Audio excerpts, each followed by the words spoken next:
Central Limit Theorem and Finance. Why it matters for smarter financial decisions.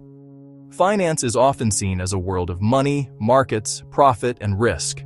But underneath many financial decisions lies something deeper: statistics. One of the most important ideas in statistics is the Central Limit Theorem, CLT, and it plays a major role in how we understand financial data, uncertainty, and decision-making. The Central Limit Theorem is not just a classroom concept. It is one of the reasons analysts, investors, economists, banks, and financial institutions are able to make informed judgments from large amounts of data. When understood properly, it helps explain why averages matter, why patterns emerge from randomness, and why probability is so important in finance. What is the Central Limit Theorem? The Central Limit Theorem states that when we take sufficiently large random samples from a population, the distribution of the sample means tends to become approximately normal, even if the original population is not normally distributed. In simpler language, this means that when we repeatedly collect data and calculate averages, those averages begin to follow a predictable, bell-shaped pattern. This is powerful because many real-life financial variables do not start off looking neat or symmetric. Individual transactions, spending habits, stock returns over short periods, loan defaults, and business sales can all be irregular. But when enough observations are grouped together, the averages often become easier to analyze. That is the beauty of the Central Limit Theorem. It turns complexity into something more manageable. Why the Central Limit Theorem matters in finance. It deals with uncertainty every day. Investors want to estimate expected returns. Banks want to measure lending risk. Businesses want to forecast revenue. Governments want to analyze inflation, employment, and economic growth.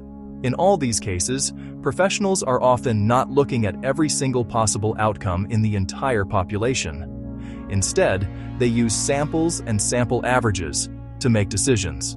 The Central Limit Theorem gives them a strong statistical foundation for doing that. Here are several important ways CLT connects directly to finance. 1. Estimating average returns.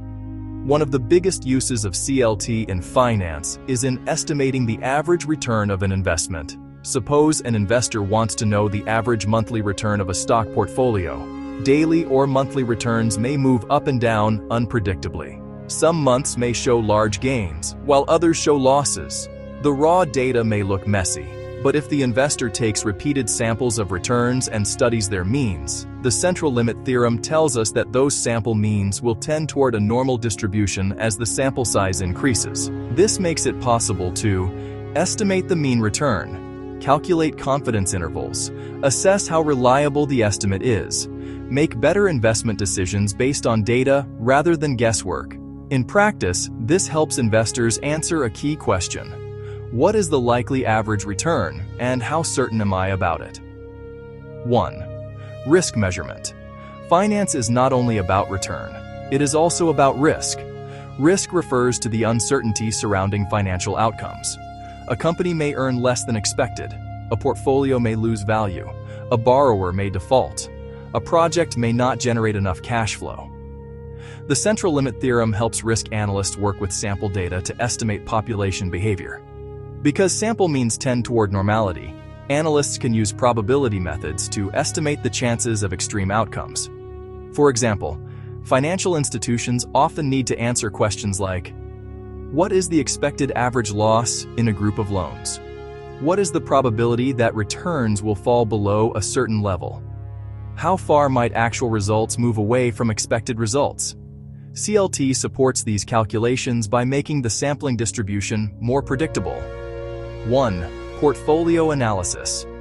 Portfolio management depends heavily on statistics. Investors rarely look at one asset in isolation.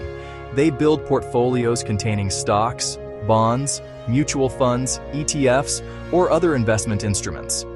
When studying the performance of a portfolio, analysts often use averages of returns across time or across many assets. The Central Limit Theorem helps justify why these averages can often be modeled and interpreted using normal distribution ideas. This matters because portfolio managers need to estimate expected portfolio return, variability of returns, probability of losses, long-term performance patterns.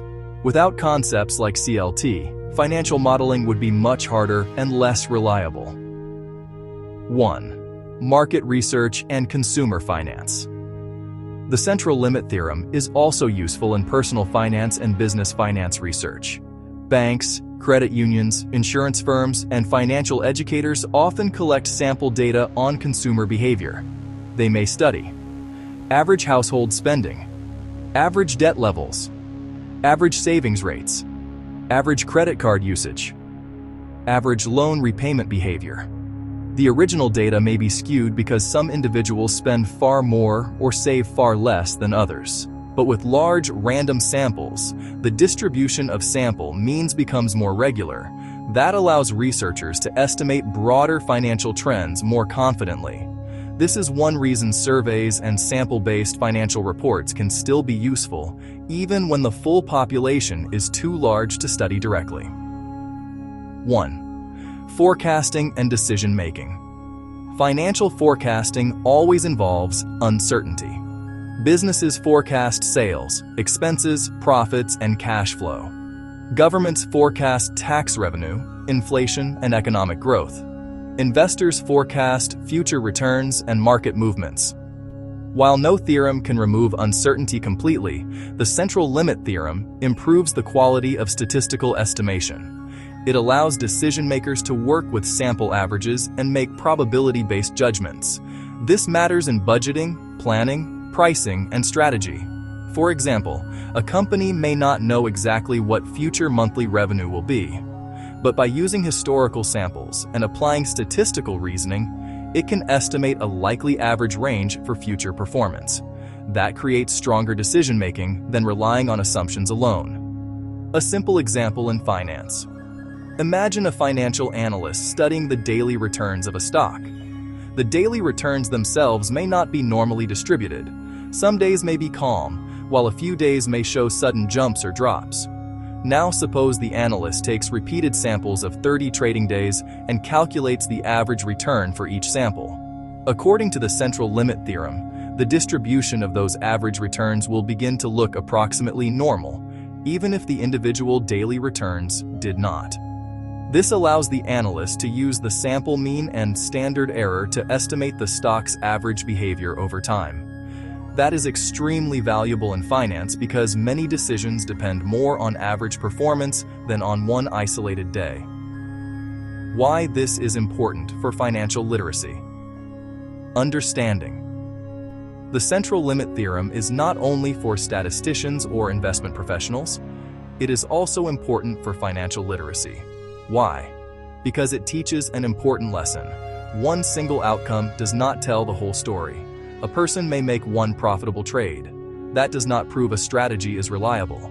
A business may have one strong sales month. That does not guarantee long-term growth. A family may face one expensive month. That does not define their full financial pattern. Finance is better understood over repeated observations, patterns, and averages.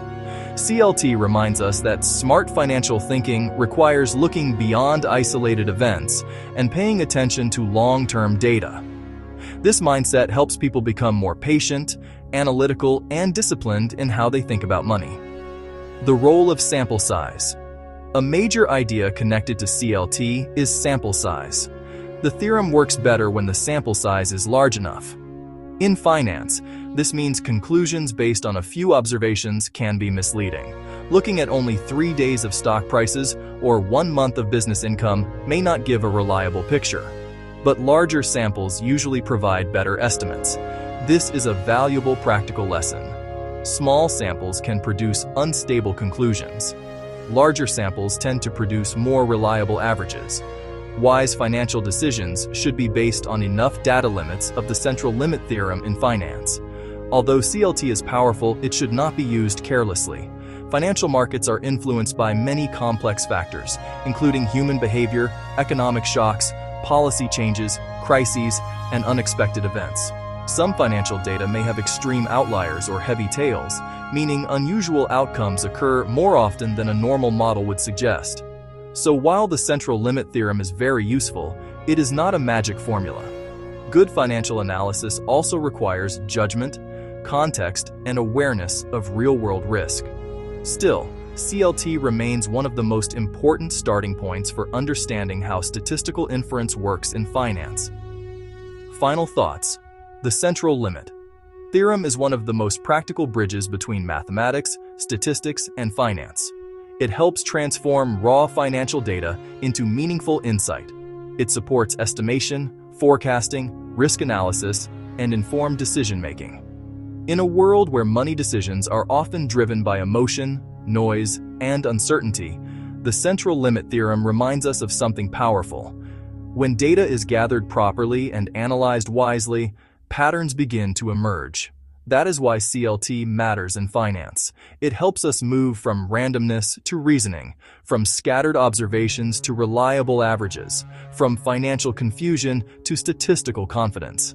And that is exactly why mathematics remains such an essential tool in the financial world.